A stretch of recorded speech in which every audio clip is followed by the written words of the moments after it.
Bismillahirrahmanirrahim. Bismillahirrahmanirrahim.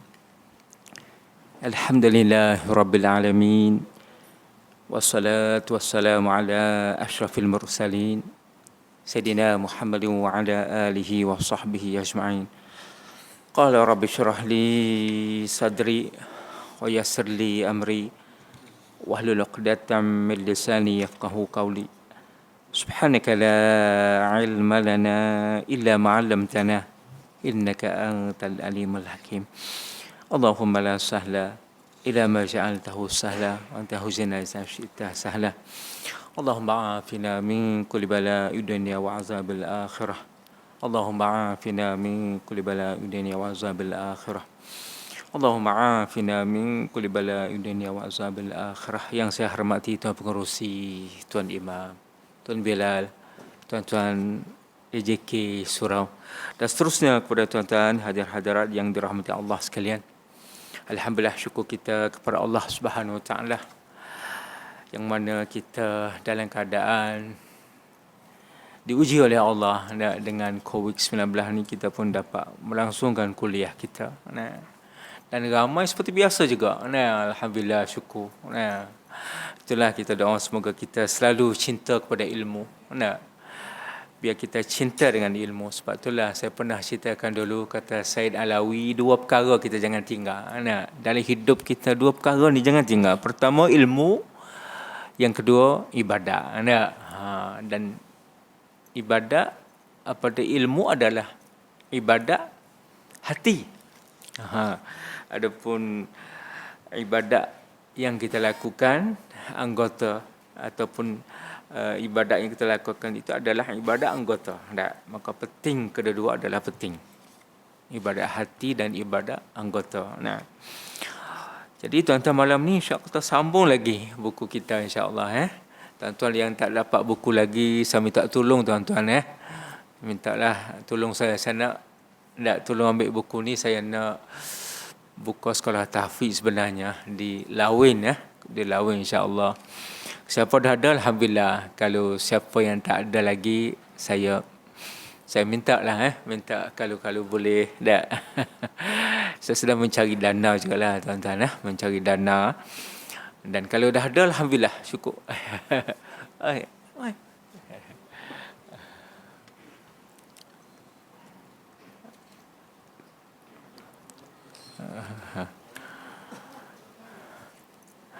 Jadi malam ni insya-Allah kita sambung tuan-tuan, sambil-sambil kita derma, kita belajar, kita belajar. Saya terjemah buku ni, kita Said Alawi As-Saqaf yang mengarang buku ni, dan insya-Allah kita cuba tengok. Saya tak ingat kita sampai di mana kita sampai di mana kita baca gitu Saya tak ingat pasal banyak tempat tak ingat. Ada sampai ingat tak kita sampai di mana? Baru ni kita berhenti di mana? Muka surat 9 Okey, kita tengok. Pengabuh sekali dalam kitab Al-Ihab ya. Di perangan di bawah sekali tu. Ya. Okey. Dalam kitab, tengok tuan-tuan kita tengok bersama. Dalam kitab dalam kitab Al-I'ab telah mengulangi perbincangan mengenai keutamaan berjihad dan menuntut ilmu syar'iyah. Mana dalam kitab Al-I'ab ini telah bincang berulang-ulang mengenai keutamaan berjihad dan ilmu syar'iyah. Dan hadis Rasulullah SAW juga mengatakan menuntut ilmu syarak lebih afdal. Namun jika keperluan kepada jihad sangat banyak, maka jihad lebih afdal pula. Jadi itu kembali kepada keadaan negara. Seperti Palestin, dia lebih afdal jihad daripada ilmu. Duduk dalam masjid, tiba-tiba bom. Maka sebab itulah kita di sini, alhamdulillah, maka ilmu lebih afdal daripada jihad. Buat setakat ni keadaan kita tenang, aman, damai. Tapi bila negara kita berlaku satu situasi yang seperti Palestin ataupun berlaku kacau bilau dan sebagainya, maka itu jihad lebih utama daripada ilmu. Nah, dalam kitab Al-I'ab ni bincang sangat penting sekali. Dah bincang masya-Allah. Tengok sikit lagi tuan-tuan, antara ilmu dan ibadat. Muka surat 10. Kita tengok antara ilmu dan ibadat. Antara ilmu dan ibadat, berkata imam, mempunyai himmah yang tinggi. Hujjatullah li ahli al-Islam Muhammad bin Muhammad al-Ghazali rahimahullah Ta'ala telah memanfaatkan kami dengannya. Mana Imam Ghazali berkata, Imam Ghazali ini adalah seorang yang mempunyai himmah kuat, semangat yang kuat, dan dinamakan Hujjatul Islam, hujah Islam. Hebat Imam Ghazali gelaran dia. Maka apa kata beliau? Ketahui bahawa ilmu dan ibadat adalah dua permata. Ilmu dan ibadat adalah dua permata. Mana dua permata yang sangat bernilai sekali. Permata. Bila sebut permata ni Allah. Kita, kalau kita dengar dalam syurga itu ada permata. Bumi syurga itu dari kasturi. Bumi dari kasturi, bau wangi. Wangi seperti kasturi bumi syurga. Dan di sungai-sungai ada permata lu'lu', permata lu'lu'. Allah dah. Lu'lu' wal marjan, permata cantik. Itulah syurga. Mana permata ni adalah satu perkara yang maha, yang tinggi. Kita ni kalau permata ni kita tengok, kalau permata rahsia yang hijau tu kan, Allah. Ini nak ceritanya Imam Ghazali membandingkan, mana nak ceritakan bahawa pentingnya ilmu dan amal. Dua permata. Allahu Akbar. Dua permata yang sangat iaitu dua permata yang sangat penting, kerana kedualah setiap yang kamu lihat dan dengar daripada karangan pengarang. Kerana dua ni lah kebanyakan kita dengar daripada orang yang mengarang buku.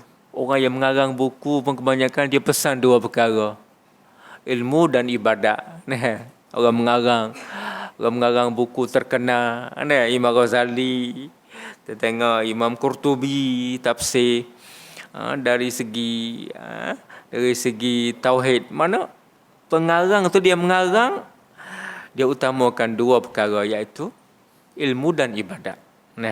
Tak kira lah siapa saja, yang pentingkan dua perkara. Ilmu dan ibadat. Syekh Daud Fatani dalam buku dia, ilmu dan ibadat. Syekh Zainul Abidin Fatani, dia menulis ilmu dan ibadat.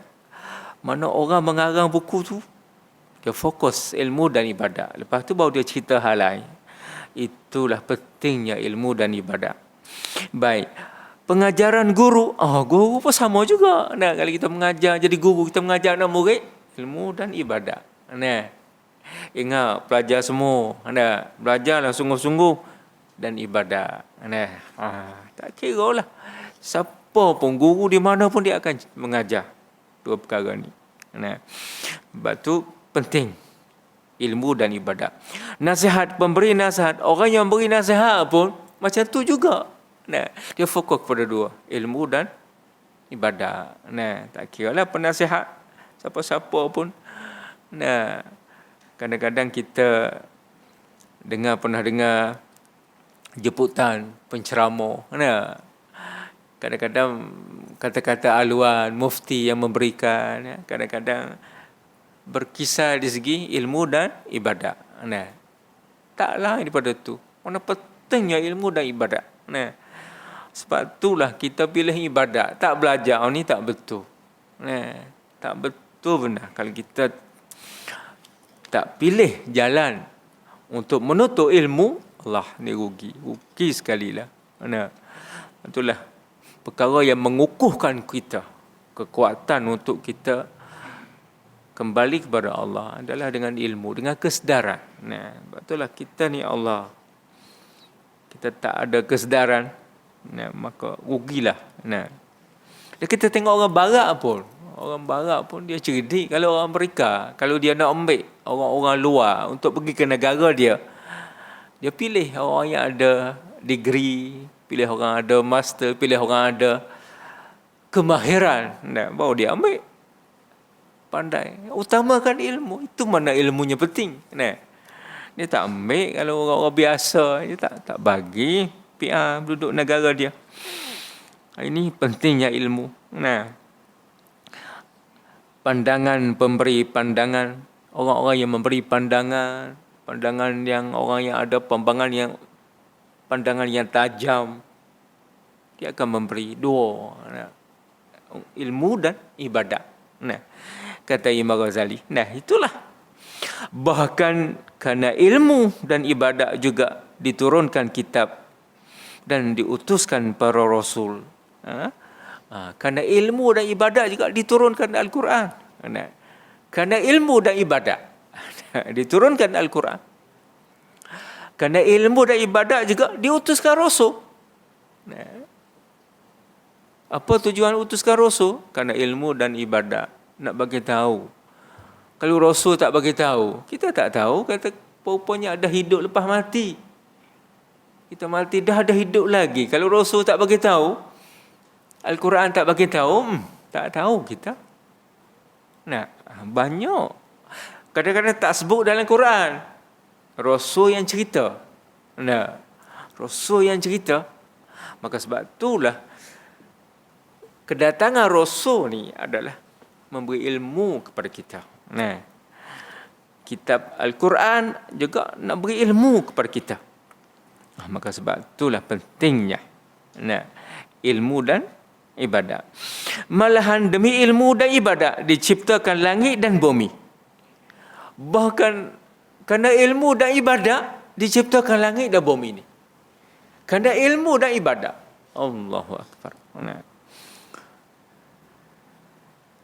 Hebat betul. Nah, ilmu dan ibadat.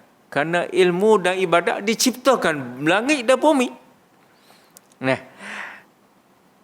dan apa yang ada pada keduanya itu, dan apa yang ada pada langit dan bumi. Masya Allah. Ini kerana ilmu dan ibadat. Nah, diciptakan langit dan bumi. Nah, maka renungilah dua ayat dalam Al-Quran Al-Karim. Nah, kita renunglah dua ayat ni. Nah, ayat pertama Allah Ta'ala berfirman, Allahul ladzi khalaqa sab'a samawati wa minal ardi mithlahunna yatanazzalu al-amru bainahunna lita'lamu anna Allah ala kulli syai'in qadir wa anna Allah qad ahata bi kulli syai'in ilma. Sadaqallahul azim. Maksudnya, Allah lah yang menciptakan 7 langit, dan seperti itu juga pula bumi.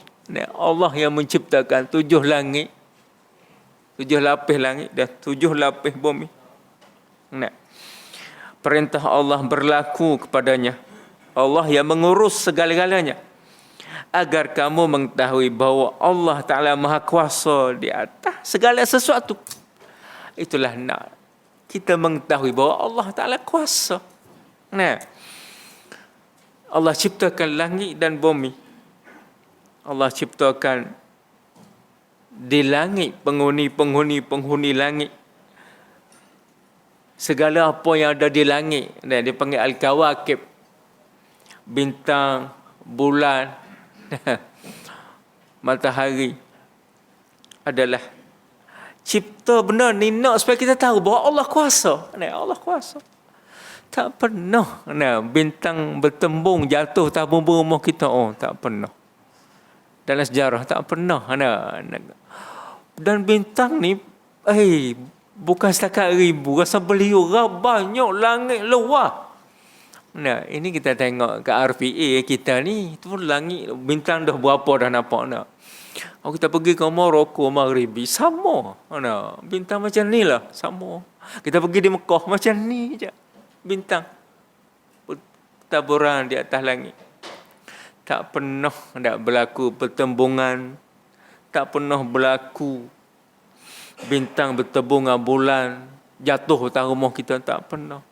Ini nak menunjukkan Innallaha ala kulli syai'in qadir. Allah Ta'ala kuasa.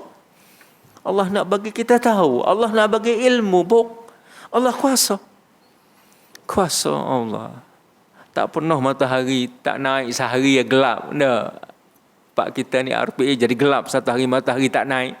Tak pernah berlaku. Inilah kuasa Allah Ta'ala. Nak maklum supaya kita tahu bahawa Allah kuasa. Langit tak pernah ada tiang. Tak pernah kita dengar kapal terbang bertembung dengan tiang langit. Tak pernah. Allah. Dan langit tengoklah bentangnya luah bagaimana langit. Tengoklah. Oh hebat. Ini Allah nak maklum. Allah nak supaya kita ada ilmu bahawa Allah kuasa. Allah kuasa. Allahu Akbar. Tak pernah pula kita tengok. Kita tengok pula kalau kita tengok di bawah, di bumi ni, tak pernah pula kita tengok bukit yang tinggi-tinggi. Dilengkapkan batu, kejaknya, kuatnya batu tu. Di atas tu pula ada air pula. Pokok lagi. Oi, hebat penyusunan Allah. Jurutera Allah. Masya Allah. Kita tengok. Supaya kita tahu bahawa Allah kuasa. Allah kuasa. Kita tak kuasa. Kita tengok. Kalau kita pernah tengok Danau Toba tuan-tuan di Indonesia. Danau Toba Indonesia. Naik Danau Toba tu tinggi. Tinggi. Atas bukit. Bila naik atas bukit tu pula, Allah tasik seperti lautan. Pakai ferry. Atas pocok bukit. Bagaimana Allah buat? Sedangkan air tempat tinggi payah nak keluar. Air kalau tempat tinggi, kalau kita gali tempat tinggi susah nak keluar. Tapi Allah kuasa. Allah boleh keluar. Tutup di atas air pula biru. Luah macam lautan. Pakai ferry. Nak berjalan di pocok gunung. Di pocok gunung. Kuasa Allah. Allah cipta supaya kita mengetahui bahawa Allah Ta'ala kuasa. Allah kuasa. Perintah Allah berlaku padanya agar kamu mengetahui bahwasanya Allah Maha Kuasa atas segala sesuatu. Allah kuasa atas segala sesuatu. Tentang ruh kita pun Allah kuasa nak ambil bila ruh kita. Ada-ada kita tengok isteri pergi interview suami duduk dalam kereta dengan anak pakai aircon sejuk. Isteri pergi interview. Bila isteri datang, mati dah suami. Mati dah. Mudahnya Allah ambil roh. Itulah. Allah tuan-tuan, kita sedia kita kena sedia untuk kita kembali kepada Allah. Kerugian kita sebenarnya itulah kalau kita hidup dunia ni kita lalai daripada asal dia ciptakan kita. Itulah kita akan rugi. Maka sebab itulah persediaan kita orang mukmin ni sentiasa sedia. Lepas tu orang mukmin ni bila dia tua sangat, dia rindu kepada Allah, dia asyik. Rindu Allah, rindunya hari ni hari Jumaat. Kalau mati ya Allah hari ni, rindunya. Dia rindu. Bila dah lanjut usia, dah lama dia rasa rindu. Itu orang mukmin. Tapi kalau orang yang tak mukmin segan nak hidup, malah ibadat, nak mati segan. Itulah. Jadi itulah tuan-tuan berbeza orang mukmin. Dia akan rindu kepada Allah, asyik nak berjumpa Allah. Allah rindunya. Baik, tengok di bawah tuan-tuan. Dan sesungguhnya Allah ilmunya benar-benar meliputi segala sesuatu. Ilmu Allah benar-benar meliputi sesuatu. Allah tahu belaka. Allah malu kita kadang-kadang. Allah tahu kita duduk dendam kepada siapa. Duk dendam, nanti nak bertindak, nak geram, nak malu. Allah tu tengok, Allah tahu kita. Kita mana tahu manusia, tak tahu kita. Kadang-kadang hati kita duk simpan sesuatu kita nak buat sesuatu bukan ikhlas. Allah tahu. Malu kita. Malu. Sesungguhnya Allah ilmunya benar-benar meliputi segala sesuatu. Pokok kayu di atas dunia ni berapa spesies. Belum nak jatuh ke bumi daun kayu, Allah tahu dah. Allah tahu dah. Daun kayu mana nak jatuh. Pokok getah, berapa pokok. Pokok mana yang nak jatuh. Allah tahu. Allahu Akbar. Masya Allah. Itulah kuasa Allah. Pengetahuan Allah. Allah tahu. Segala-gala. Jauh bandingan kita. Kita tahu apa yang di depan kita. Yang dekat-dekat. Kadang-kadang yang dekat pun kalau kita tak nampak, tak tahu juga. Lemahnya kita dengan Allah. Allah lemahnya. Maka sebab itulah jalan nak menuju kepada Allah ni senang sebenarnya. Tak ada kena pakai telefon mahal kali. Tak perlu pakai kereta besar. Tak. Pakai wasbah. Tasbih RM5 pun boleh beli. Nak dekat dengan Allah. Beli tasbih RM2.5 pun ada. Nak dekat dengan Allah. Senang nak dekat dengan Allah. Tak payah. Kita yang tak nak. Tengok masjid pun sejuk. Nak surau kita sejuk. Pihak saya pula membekal ustaz-ustaz datang mengajar. Beri keterangan, mengajar.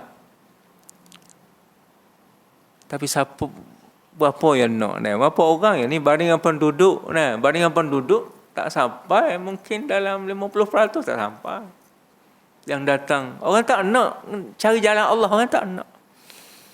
Berapa orang yang nak cari Allah? Nak dekat dengan jalan Allah? Tak nak. Orang tak nak. Kalau kita tengok kat supermarket duyung-duyung nak pergi. Main surau berapa ya? Yang ni nak muka ni ya. Kadang-kadang muka baru jarang dah jumpa. Muka ni Allah bagi dewan luar. Kalau nak solat di Masjid Ridwaniyah pun dewan luar. Tempat sembahyang luar. Aircon sejuk. Tempat kita ni pun alhamdulillah. Orang sakit pula boleh duduk atas kursi. Duduk sebah tasbih. Tak ada halangan nak dekat dengan Allah. Tak ada halangan. Tak ada sekatan. Tak ada. Cuma kita ya. Itulah kita yang duk mengaku Rabbana zalamna anfusana ya Allah. Kamilah yang menzalim diri kami ya Allah. Kami sendiri Allah buat cukup Allah buat. Nak datang ke masjid pun nak datang ada motor, ada kereta. Allah bagi semua kemudahan. Tak ada. Kita sendiri akhirnya kita mengaku dengan Allah, Rabbana zalamna ya Allah. Allah ya Allah. Kami mengaku ya Allah, kami lah zalim diri kami ya Allah. Bukan Allah sebenarnya, kami sendiri yang zalim diri sendiri. Kami sendiri ya Allah. Allah. Kalau boleh kita nak sedar di dunia ni, tak nak sedar akhirat. Akhirat tak ada arti dah. Dunia ni kita sedar Allah ya Allah. Senang nak dekat dengan Allah. Tak payah nak dekat dengan Allah.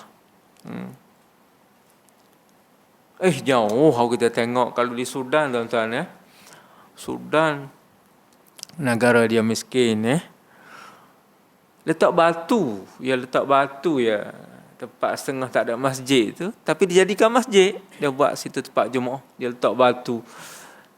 Dan dia letak tikar dia kerah sakit.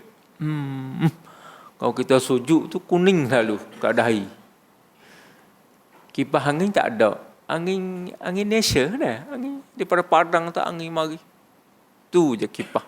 Tapi ya Allah, bila solat jemaah penuh tuan-tuan. Allahu akbar. Penuh solat jemaah letak kendi. Dia letak kendi air tu. Lepas tu pakai ambil wuduk.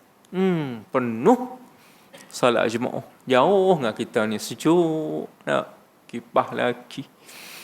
Jauh dengan kita. Itulah orang Sudan sebenarnya. Allah.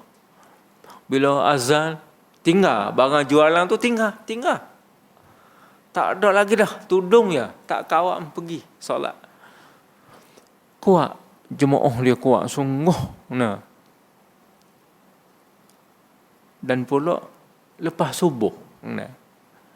Lepas subuh ni, dia pasti ada halaqah Quran. Kalau ada kuliah subuh. Kalau tak ada, dia akan ada halaqah Quran. Halaqah Quran. Dia duduk bulatan, duduk bulat.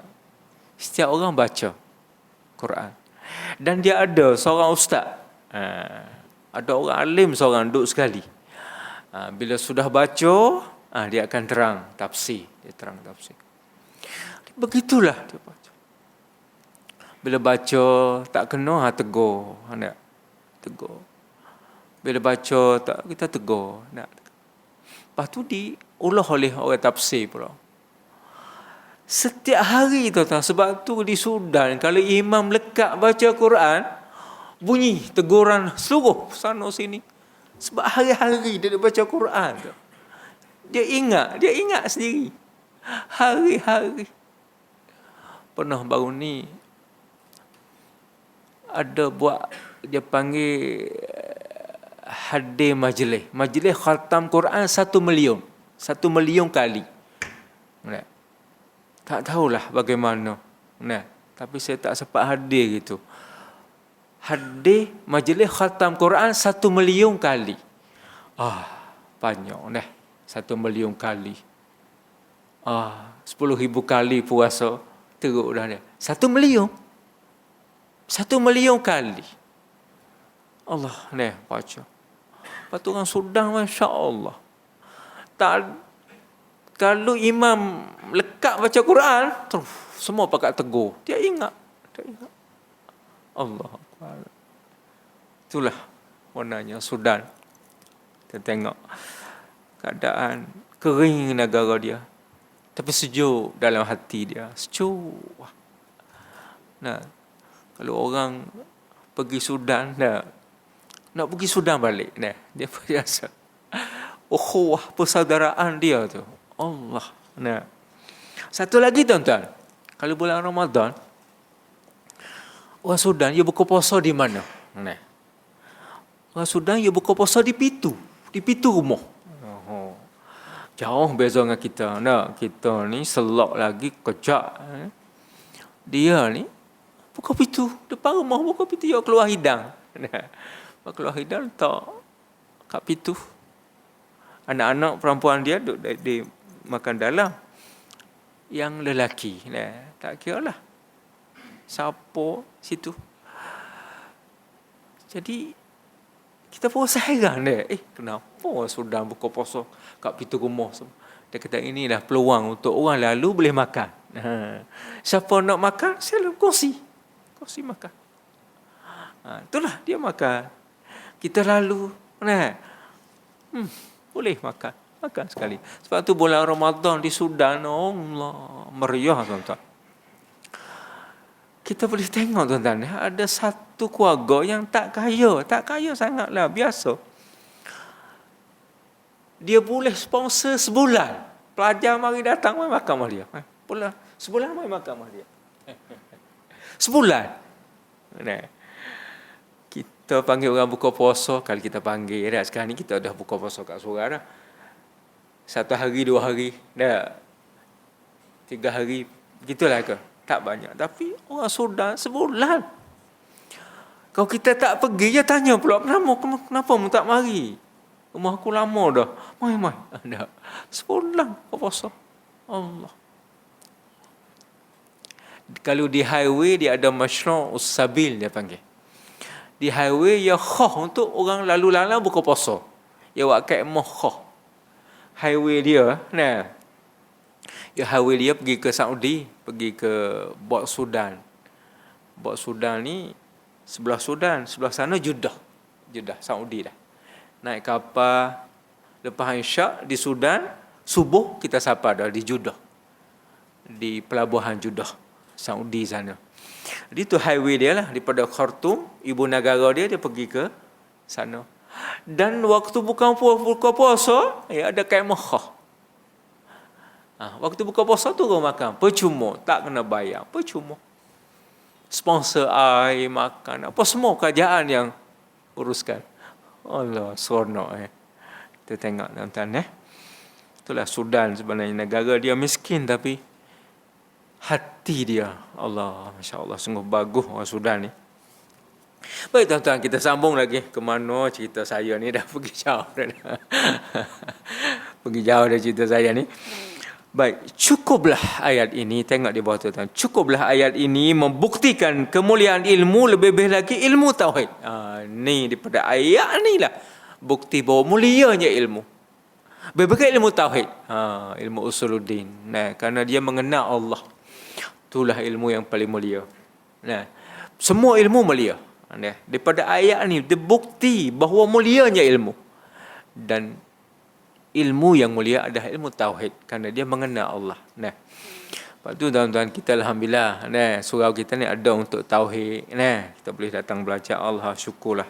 Nah, belajar tuan-tuan. Nah, kita baca, cukuplah ni ayat Allah, cukuplah ayat ini membuktikan kemuliaan ilmu. Lebih-lebih lagi ilmu tauhid. Baik. Kita tengok ayat kedua. Keduanya firman Allah Subhanahu wa taala. Wa ma khalaqtul jinna wal insa illa liya'budun. Nah. Maksudnya, tidak aku ciptakan jin dan manusia melainkan untuk beribadat kepadaku. Nah. Tidak aku jadikan jin dan manusia melainkan untuk beribadat kepadaku. Ini ayat berkenaan disuruh kita beribadat. Tadi disuruh kita mencari ilmu, di sini suruh kita beribadat. Memang jelas ayat. Seperti mana maksudnya, tidak aku ciptakan jin dan manusia melainkan untuk beribadat kepadaku. Memadailah dengan ayat ini yang membuktikan kemuliaan ibadat dan kelaziman penerimaan ibadat. Kelaziman kita, kemuliaan ibadat dan kelaziman kita beribadat kepada Allah Subhanahu wa taala. Ini ayat ni jelas ayat daripada Quran. Maka membesarkan kedua itu adalah maksud dari kejadian Allah Subhanahu wa taala. Dua perkara inilah penting sekali. Pada dua perkara inilah maksud daripada kejadian Allah. Allah ciptakan kita kerana dua perkara, ilmu dan ibadat. Allah ciptakan kita. Sama juga Allah ciptakan jin untuk berilmu dan ibadat. Ayat pertama tadi tentang ilmu, ayat kedua tentang ibadat. Ini tuan-tuan, sebab itulah orang Islam bila dia beribadat, dia cantik ibadat dia sebab dia belajar. Sebab tu orang kata Islam ni agama yang profesional. Kena ada ilmu. Sebab tu jadi cantik bila kita beribadat. Cantik sebab kita ada ilmu. Tapi kalau kita tak ada ilmu, tak cantik. Belajar tak no. Bila majlis ilmu, balik tengok bola. Lepas tu Isyak datang, ni tak cantik. Bila ada majlis ilmu berzikir, balik rumah tak berzikir pun. Tengok TV je. Nak melawang dengan ilmu, dengan majlis ilmu. Ini tak betul. Tengok ayat, dua-dua ayat ni jelas. Suruh kita belajar, suruh kita beribadat. Allah, sebab tu cantik. Ibadat dalam Islam ni cantik. Orang yang melakukan ibadat. Sebab dia belajar. Dia belajar fiqh. Dia belajar pula tauhid, mengenal Allah. Dia belajar pula tasawuf hati, baiki hati. Nak supaya hati tak jadi megah. Nak supaya hati tak dikena penyakit hati macam-macam. Diserang oleh penyakit hati. Nah, kadang-kadang rasa ria dan sebagainya. Nah, maka membesarkan kedua itu adalah maksud dari kejadian Allah. Allah inilah dua perkara ni. Allah ciptakan kita. Allah ciptakan jin. Nah, untuk dua perkara, ilmu dan ibadat.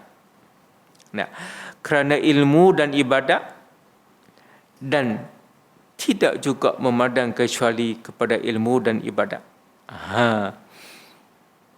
Maka lazimlah maka membesarkan kedua itu adalah maksud dari kejadian Allah. Maka lazimlah bagi hamba bahawa tidak menyibukkan diri kecuali kerana ilmu dan ibadat.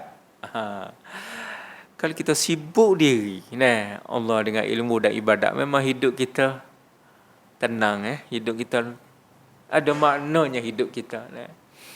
Tapi kalau kita sibuk dunia ni dengan cari harta, tak kesudahan, kita tak akan cukup. Nah, kita akan merasa ada rumah sewa 10 biji, nak tambah lagi 20 biji. Nah, kita akan merasa tak cukup.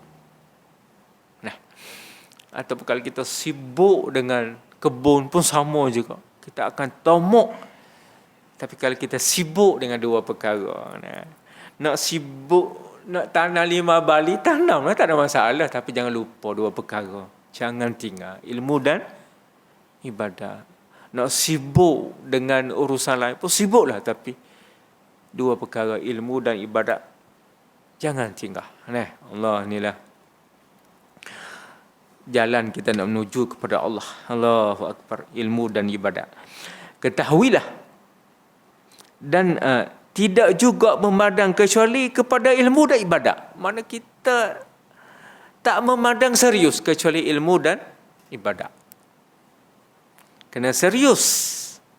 Nah, urusan lain itu tak serius mana, tapi ilmu dan ibadat. Ini penting sekali. Ilmu dan ibadat. Nah, tak kiralah ilmu ni. Nah, masya-Allah. Itulah kadang-kadang kita tengok orang, seorang tolak isteri, dia tolak isteri. Apa dia tolak isteri itu, Allah, dia menyesal, menyesal. Isteri dia kata dah tolak 3 dah. Dia kata tak lagi, saya tak ada tolak 3 lagi. Isteri kata 3 dah, tak apalah, kita dah pisah dah.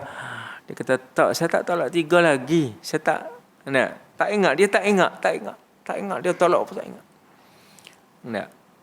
Bila pergi jumpa seorang ustaz kata, kalau tak ingat tak apalah, dikira awal, dikira bersih. Semua bersih. Mana tak ada apalah, dikira tak ada apalah, dah ada kita terlupa. Tak ada apalah, tak ada. Jadi Allah dengan ilmu tu, dengan seorang diberi nasihat oleh seorang alim tu, jadi terasa Allah sejuk hati dia. Kalau tidak, Allah kena cerai isteri, nak kahwin lain pula, satu hal pula. Tu ilmu boleh mengembirakan orang. Kerana ilmu ni dah.